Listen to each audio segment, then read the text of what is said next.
Well, here we are. Another 565, you say? Well, let me tell you, this is a special 565.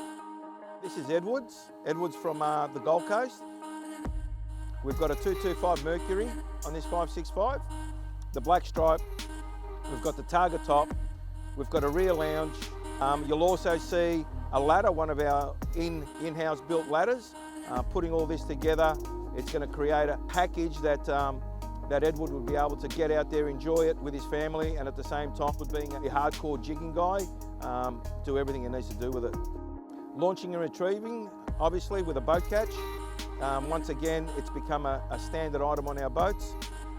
Edward's gone for a Furuno package on this boat, 16 inch. We were considering a 12, but he's gone at 16 with his two transducers, the high, wide, and the low, and he's going to be hitting all those deep water canyons off the Gold Coast as well. Edward is a real keen fisher, especially where he lives up at the Gold Coast. A lot better weather throughout the year, right into the jigging, trawling for game fish, to trawling for big pelagics.